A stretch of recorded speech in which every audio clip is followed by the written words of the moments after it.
Bismillahirrahmanirrahim. Assalamu alaikum to all students. Welcome in the world of computer science. Students आप class 9th में पहुंच चुके हैं। इससे पहले आपने 8 क्लासेस पास कर ली, मीन्स के इट्स योर न्यू स्टेप। यहाँ पे जैसे मैट्रिक के बाद आपको ये डिसाइड करना होता है कि आपने किस फील्ड की तरफ जाना होता है, तो बिल्कुल उससे पहले 9th क्लास में भी आपने ये डिसाइड करना होता है कि आप फ्यूचर में किस फील्ड में जाएंगे। फॉर एग्ज़ाम्पल आपके पास जो मेजर ऑप्शन होते हैं कि आप मेडिकल की फील्ड में जा सकते हैं फ्यूचर में, या जाना चाहते हैं, या आपके पेरेंट्स चाहते हैं, या आप उसमें गुड हैं, आप फ्यूचर में इंजीनियरिंग की फील्ड के अंदर जाना चाहते हैं, या फ्यूचर में आप कंप्यूटर साइंस की फील्ड में जाना चाहते हैं, या आप फ्यूचर में कॉमर्स की फील्ड में जाना चाहते हैं, या फ्यूचर में आप आर्ट्स की फील्ड में जाना चाहते हैं, तो आपको ये यहाँ पे डिसाइड करना होता है। नॉर्मली हमारे जो गुड स्टूडेंट होते हैं, जिनके मार्क्स बहुत अच्छे होते हैं, वो ये कोशिश करते हैं कि वो मेडिकल में, इंजीनियरिंग में या कंप्यूटर साइंस की फील्ड में चले जाएं।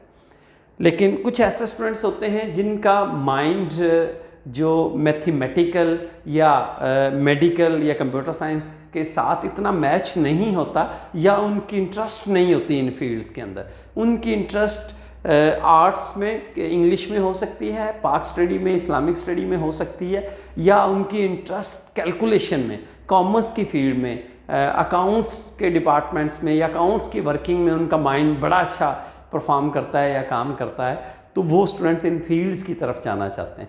तो अगर आपने 8 क्लास के बाद 9th में अगर कंप्यूटर साइंस को एज ए सब्जेक्ट चूज़ किया, तो यकीनन आपको computer science as a subject पढ़ना पड़ेगा।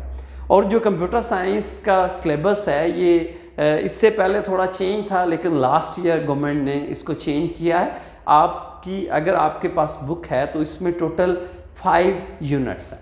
आपका जो फर्स्ट इस बुक का यूनिट है that is related to problem solving, कि कैसे हमें कोई प्रॉब्लम होता है तो उसको हम सॉल्व करते हैं। इसको हम डिटेल में देखते हैं। उसके बाद यूनिट 2 में डिफरेंट नंबर सिस्टम्स को हम देखेंगे, मेमोरी, स्टोरी डिवाइसेस और बुलियन अलजेब्रा को। उसके बाद यूनिट नंबर 3 में हमारा ये कंप्लीट नेटवर्क से रिलेटेड है। यूनिट नंबर 4 डाटा और उसकी प्राइवेसी से रिलेटेड है। और यूनिट नंबर 5 में हम HTML, ये कंप्यूटर की एक लैंग्वेज है जो हम वेब पेजेस या वेबसाइट्स को क्रिएट करने के लिए इसको यूज़ करते हैं। तो स्टूडेंट्स, हम थोड़ा सा डिटेल में इन यूनिट्स को देखते हैं कि इनमें हम क्या स्टडी करेंगे, ताकि आपको कंप्यूटर साइंस पढ़ने से पहले एक कंप्लीट ओवरव्यू मिल जाए और आपको ये पता चल जाए कि हम इन द होल ईयर कौन कौन से टॉपिक्स को डिस्कस करेंगे। तो इसका जो आपका फर्स्ट यूनिट है that is related to problem solving, कि बेसिकली जो कंप्यूटर एक मशीन है जो हमारे डिफरेंट प्रॉब्लम्स को सॉल्व करती है। अब वो प्रॉब्लम किस टाइप के हो सकते हैं स्टूडेंट्स, यकीनन आम लाइफ के अंदर अगर हमें सिंपल कैलकुलेशन से रिलेटेड कुछ प्रॉब्लम्स हैं तो कैलकुलेटर हमारी हेल्प करता है। हम कोई घर में हमारे जो पेरेंट्स हैं या हमारी सिस्टर है, मदर है, वो कपड़े वॉश करना चाहती हैं, उनकी एक प्रॉब्लम है, तो हमारी वॉशिंग मशीन वहाँ पे हेल्प करती है। हम कोई हमारे कपड़े जो हैं उनको स्टिच करना चाहते हैं, तो जो स्टिचिंग मशीन है वो हमारी हेल्प करती है। लेकिन यहाँ पे अगर हम कंप्यूटर की बात करें तो हमारे जो प्रॉब्लम्स होंगे यकीनन वो कैलकुलेशन से रिलेटेड होंगे, वो डाटा से रिलेटेड होंगे। हम कोई एप्लीकेशन लिखना चाहते हैं, हम कोई लेटर लिखना चाहते हैं, हम कोई अपना डाटा एक जगह से दूसरी जगह भेजना चाहते हैं, हमारे पास थाउजेंड्स और मिलियंस और बिलियंस ऑफ कैलकुलेशंस हैं, नंबर्स हैं जिनको हम कैलकुलेट करना चाहते हैं, हमारा कोई डाटा है हम उसको अरेंज करना चाहते हैं, तो हमारे इस टाइप के प्रॉब्लम्स होंगे और उन प्रॉब्लम्स को हम देखेंगे कि हम कैसे सॉल्व करते हैं। उसमें एल्गोरिदम्स हमारी हेल्प करेंगे। बेसिकली एल्गोरिदम क्या है कि किसी भी प्रॉब्लम को सॉल्व करने के लिए जो हम डिफरेंट स्टेप्स लिखते हैं that is called the algorithm. For example आप आम कॉमन लाइफ के किसी प्रॉब्लम की बात करें कि आप यहाँ से किसी और सिटी में जाना चाहते हैं, ये एक आपका प्रॉब्लम है, तो उसके लिए डिफरेंट स्टेप्स आपको परफॉर्म करने पड़ेंगे। या आप बैंक से अपने अकाउंट से कुछ कैश ड्रॉ करवाना चाहते हैं तो ये एक आपका प्रॉब्लम है, उसके लिए आपको डिफरेंट स्टेप्स परफॉर्म करना पड़ेंगे। या तो उसके लिए आपको एटीएम जाना पड़ेगा या बैंक जाना पड़ेगा। अगर आप बैंक जाते हैं तो आपको लाइन में लगना पड़ेगा, अपनी बारी का इंतज़ार करना पड़ेगा। नेक्स्ट स्टेप में आपको चेक फिल करके देना पड़ेगा। जो आपका टेलर है नेक्स्ट स्टेप में वो उसको वेरीफाई करेगा, फिर नेक्स्ट स्टेप में वो आपको कैश आपके हवाले करेगा और आप बैंक से। तो ये डिफरेंट स्टेप्स हैं जिनको आपने परफॉर्म किया एक प्रॉब्लम को सॉल्व करने के लिए। तो बिल्कुल एल्गोरिदम्स भी क्या हैं कि हम अपने प्रॉब्लम्स को सॉल्व करने के लिए जो स्टेप्स लिखते हैं वो हम किसी भी लैंग्वेज में लिख सकते हैं, इंग्लिश में लिख सकते हैं, उर्दू में लिख सकते हैं, तो that is called the algorithm. और जब इस एल्गोरिदम को हम पिक्चर्स की फॉर्म में कन्वर्ट करते हैं तो that is called the flow chart. और कहते हैं कि समटाइम एक जो पिक्चर्स होती है वो 1000 ऑफ वर्ड से बेहतर होती है। नॉर्मली हम डिफरेंट ऑर्गेनाइजेशंस में जाते हैं तो फ्लो लाइंस लगी होती हैं, पिक्चर्स बनी होती हैं हमारी हेल्प के लिए। तो ये बिल्कुल फ्लो चार्ट्स भी ऐसे ही होते हैं। फिर हमारा जो डाटा है उसकी टेस्टिंग से रिलेटेड हम कुछ यहाँ पे डिस्कस करेंगे। फिर चैप्टर नंबर जो 2 या यूनिट नंबर 2 है हमारा, इसमें डिफरेंट नंबर सिस्टम्स। अभी तक जो हम मैथ के अंदर स्टूडेंट्स नंबर सिस्टम यूज़ कर रहे हैं that is the decimal number system, हम उससे फेमिलर हैं। अभी हमने बाइनरी नंबर सिस्टम जो कि कंप्यूटर के अंदर यूज़ होता है जिसमें ओनली 2 डिजिट्स होते हैं 0 and 1, उसके बारे में हमने नहीं सीखा। आई होप हो सकता है कुछ स्टूडेंट्स उसके बारे में जानते हों। इसके बाद हमारा एक ऑक्टल नंबर सिस्टम होता है जिसमें टोटल 8 डिजिट्स होते हैं 0 से 7 तक। डेसिमल नंबर सिस्टम से आप फेमिलर हैं।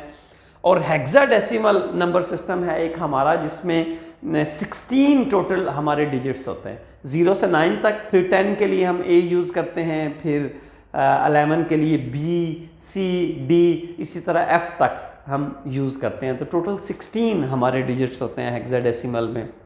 उसके बाद देखें कि कंप्यूटर के इनसाइड हम डाटा को स्टोर करने के लिए मेमोरी यूज़ करते हैं। 2 तरह की कंप्यूटर में हमारी मेमोरी होती है, एक ऐसी मेमोरी जो डाटा को टेम्परेरी स्टोर करती है और दूसरी ऐसी मेमोरी जो डाटा को परमानेंट स्टोर करती है। इसके बारे में हम डिस्कस करेंगे। स्टोरी डिवाइसेस के बारे में हम डिस्कस करेंगे और बुलियन अलजेब्रा, स्पेशली जो हमारे कंप्यूटर के अंदर इलेक्ट्रॉनिक सर्किट्स यूज़ होते हैं एडिशन के लिए, सब्ट्रैक्शन के लिए, मल्टीप्लिकेशन के लिए, एंड और एंड नॉट, ये जो हमारे सर्किट्स हैं तो बेसिकली उससे रिलेटेड हम इसके अंदर डिस्कस करेंगे। उसके बाद यूनिट नंबर 3 में हम डिस्कस करेंगे नेटवर्क है। Network that is very important topic कि कंप्यूटर्स को हम आपस में कैसे कनेक्ट कर सकते हैं। जैसे डिफरेंट मोबाइल्स को हम आपस में कनेक्ट करते हैं और फिर हम अपना डाटा, अपनी पिक्चर्स, हमारा टेक्स्ट, हमारी ऑडियो वीडियो एक दूसरे से शेयर करते हैं। तो बिल्कुल एज इट इज़ नेटवर्क भी यही काम करने में हमारी हेल्प करते हैं। फिर नेटवर्क की डिफरेंट टाइप्स हैं, फिर नेटवर्क के डिफरेंट मॉडल्स जिनको हम डिस्कस करेंगे। फिर इसमें देखेंगे कि आईपी एड्रेसिंग क्या होती है। जैसे हमारे घर का एक एड्रेस होता है, बिल्कुल जब हम नेटवर्क पे स्टूडेंट्स काम करते हैं तो हर नेटवर्क का भी एक एड्रेस होता है, that is called the IP address.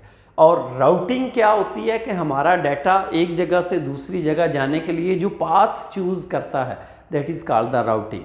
तो ये भी हमारे पास डिफरेंट किस्म के सॉफ्टवेयर्स हैं, प्रोटोकॉल्स हैं जो कि ये डिसाइड करते हैं कि किस रास्ते से, किस पाथ से हमारा डाटा जाएगा। तो that is called the routing. उसके बाद यूनिट नंबर 4 में हम देखेंगे कि डाटा की प्राइवेसी से रिलेटेड, कि कोई हमारा डाटा चुरा ना ले, कोई हमारा डाटा हैक ना कर ले, उसके लिए हमें क्या करना चाहिए। उसके लिए फिर कुछ हमारे पास एक एनक्रिप्शन की टेक्निक है कि हम अपने डाटा को उसकी असली हालत में नहीं रहने देते, उसको चेंज कर देते हैं ताकि अगर कोई रास्ते में उसको पढ़ भी ले तो उसको समझ ना आए कि ये क्या लिखा हुआ है। तो that is called the encryption. उसके लिए हम डिफरेंट एल्गोरिदम यूज़ करते हैं। फिर देखेंगे हम कि साइबर क्राइम क्या है, और ये बिल्कुल न्यू इंट्रोड्यूस हुआ है कि आप किसी के मोबाइल का गलत यूज़ करते हैं, आप किसी के अकाउंट का गलत यूज़ करते हैं, आप किसी को गलत टेक्स्ट भी करते हैं, तो ये साइबर क्राइम में है। आप उसके अलावा फॉर एग्जांपल किसी का बैंक अकाउंट हैक कर लेते हैं, आप किसी का गूगल अकाउंट, किसी का फेसबुक अकाउंट एक हैक कर लेते हैं, तो that is called the cyber crime. और आजकल इस पर काफ़ी वर्किंग भी हो रही है और काफ़ी इस पर पनिशमेंट भी है कि अगर आप इस तरह का कोई काम करते हैं तो यू हैव टू पनिश्ड। उसके बाद हम देखेंगे चैप्टर नंबर 5 के अंदर, यूनिट 5 के अंदर HTML, hyper text markup language. ये कंप्यूटर के अंदर एक हमारी ऐसी लैंग्वेज है कि हम इंटरनेट जब यूज़ करते हैं तो हमारे सामने वेब पेजेस आते हैं, वेबसाइट्स आती हैं। बेसिकली वेबसाइट्स हमारी कम्बिनेशन ऑफ वेब पेजेस होते हैं। तो वो वेब पेजेस कैसे बनाते हैं, वेबसाइट्स कैसे बनाते हैं, तो उसके लिए हम HTML लैंग्वेज को यूज़ करते हैं। तो ये एक कंप्लीट हमारा ओवरव्यू है हमारी बुक का। इंशाल्लाह नेक्स्ट लेक्चर्स में हम वन बाय वन और बहुत इजी वे में इंशाल्लाह इनको डिस्कस करेंगे और आपको लगेगा कि कंप्यूटर इज़ रियली और इंटरेस्टिंग और ये बिल्कुल भी मुश्किल नहीं रहेगा आपके लिए। तो इंशाल्लाह मिलेंगे नेक्स्ट लेक्चर के साथ, तब तक के लिए इजाज़त। थैंक यू, अल्लाह हाफिज़।